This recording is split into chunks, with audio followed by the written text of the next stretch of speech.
Un troisième don qui ouvre les ciels, c'est le chant.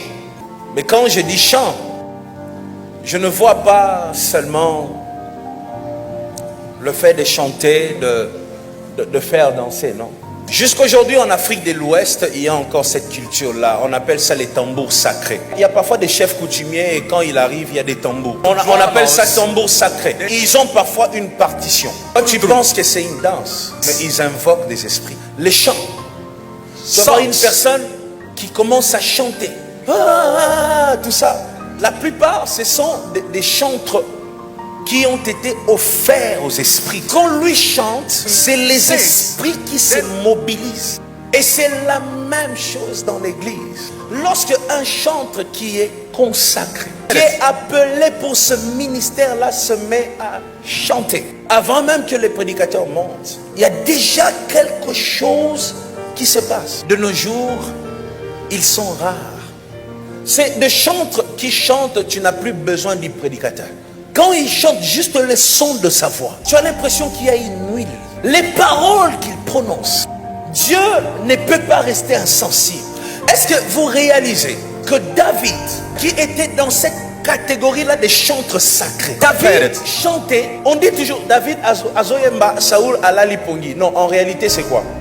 En réalité c'est quand David chantait, le monde des ténèbres arrêtait avec ses activités.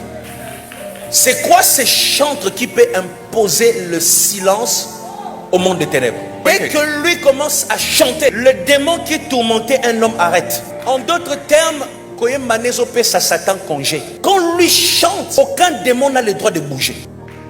Donc il prend le monde des ténèbres en otage jusqu'à ce qu'il va finir. Ça c'est quelle dimension ça? Le monde des ténèbres s'arrête lorsqu'un chantre se lève. Oh mon Dieu. Élisée, avant de prophétiser, il demandait un joueur de harpe. Quand vous appelez Élisée, vous lui dites consultation prophétique, on a besoin de connaître la volonté de Dieu. Il vous dit, appelez-moi un joueur. Et quand il appelait des joueurs de harpe, ce n'était pas les joueurs de Soné. Ce n'était pas les joueurs du coin de la rue. C'était des lévites. Des joueurs de harpe qui passent nuit dans les temples, qui servent dans les temples, qui craignent Dieu, qui marchent avec Dieu. Chaque fois que ces joueurs-là apparaissaient, dès qu'ils commencent à jouer, David était de cette catégorie-là. Un joueur qui ouvre les cieux.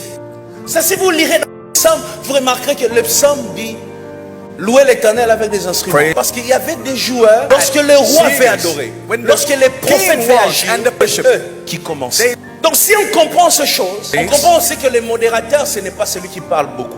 Avec une seule parole, il nous plonge dans une atmosphère. Avec un seul chant. Ne négligez pas ça. Toi qui chantes, tu es là en train de me regarder sur une chaise. Écoute, le fait que tu ne fais rien dans l'église, tu nous fais rater beaucoup de choses. Que le Seigneur nous donne encore des chantres sacrés dans notre génération. Ce programme vous est proposé par Moïse Mbie Ministries.